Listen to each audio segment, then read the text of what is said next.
तत्पुरुषाय विद्महे वक्रतुण्डाय धीमहि तन्नो दन्दिः प्रचोदयात्। ॐ साईश्वराय विद्महे सत्यदेवाय धीमहि तन्नः सर्वः प्रचोदयात्।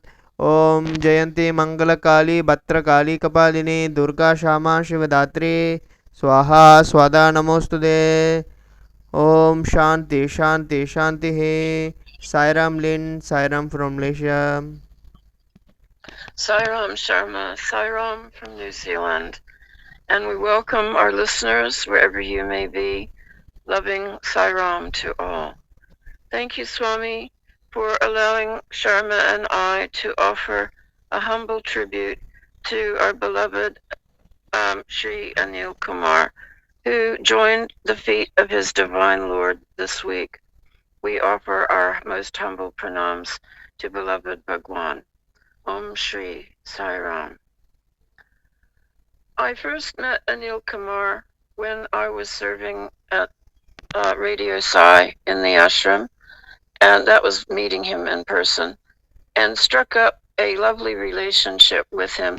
He was giving talks, and the talks were also being recorded by a couple who lived outside in the ashram, outside the ashram, and I began to sit in on his wonderful talks.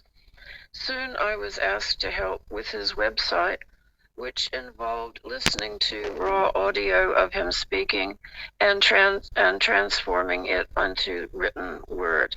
And this gave me such a lovely insight to his sense of humor, and that is what I would like to speak about today. He had so many wonderful, wonderful talents, as we all know, and to have been Swami's translator and interpreter and author of a number of books, what a brilliant and most blessed life he had. Indeed, as Swami said to him once, when he was a humble biology teacher at the Sri Sathya Sai Institute of Higher Learning, he said, Swami, I wish that I had more of a salary as a teacher so that I could make a large donation to your super hospital. Swami had pointed out a number of donors to Anil Kumar, saying that these were donors who had given great amounts of money for the hospital. And Swami said to him, Anil Kumar, it is the duty of these wealthy men to give their wealth for a noble project, but you have given me your life, and you live with me. What greater blessing could anyone have than to be told by the Lord himself, you live with me? Now, we had some men in our group who found that going into the darshan hall, sometimes they would get their seat that they had waited for in line for so long and arranged their cushion, sat on it nicely, and if they were up near the front row, which, were the best seats, sometimes a Sevadol would come along and make them move to make room for a VIP, a more important person. And this was a great inconvenience because the hall would already be crowded. And some of the men resented this. They had waited for such a long time for their seat, only to have their hopes dashed and being made to move further back.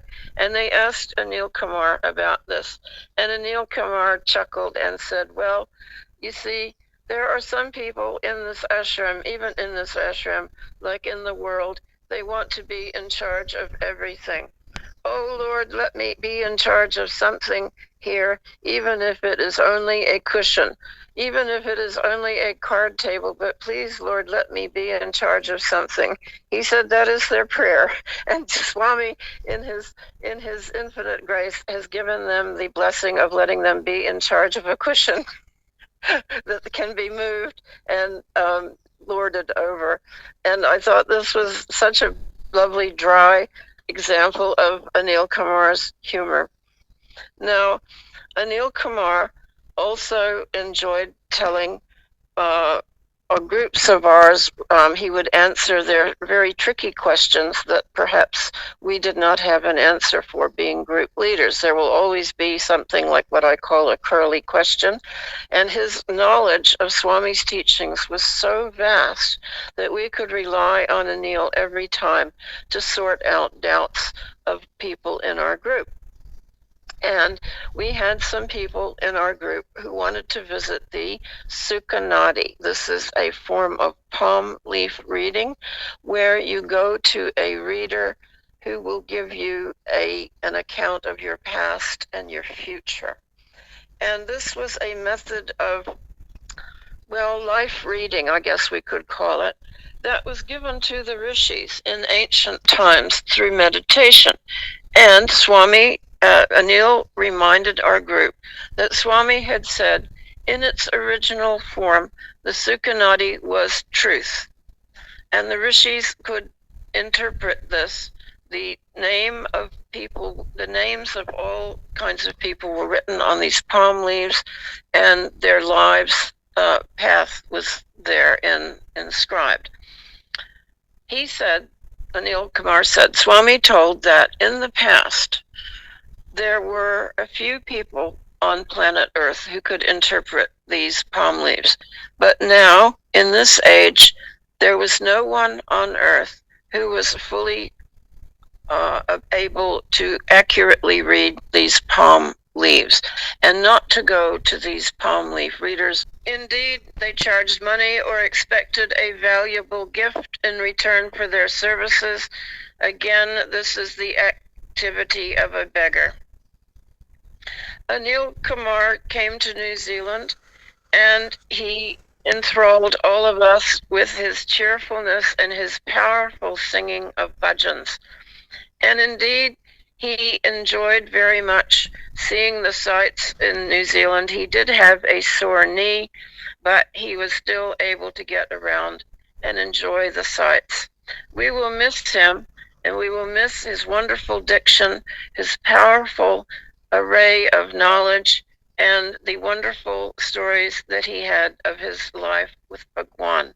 He even loved to mention the tiniest details, such as when he was in Shimla with Swami, he found the weather very cold, and he also found the food very bland. Anil Kumar liked the spicy food in South India. And he was sitting at the table with Swami, if you can imagine this, having dinner with Swami, northern Indian food, and Swami took out a jar of hot and spicy South Indian pickle and said, Anil Kumar, I knew that you would not enjoy this bland northern Indian food, and so I have brought you your favorite hot pickle to help you relish the food. And then, because Anil was cold, Swami gave him his own blanket, which was a beautiful blanket with a deer embroidered on it. I mean, it was like having your own mother take care of you. That is how Swami took care of his beloved Anil Kumar. He lived with Swami and he died with Swami. Rest in peace. May you attain eternal bliss, dear Anil Kumar. Om Shri Sai Ram. Om Shri Sai Ram. Om Tasmat Karunya Bhavena Rakcha Rakcha Sai Ishvara. Hari Om Tat Sat Shri Sai Ishvara Arpanamastu. Om Shanti Shanti Shanti.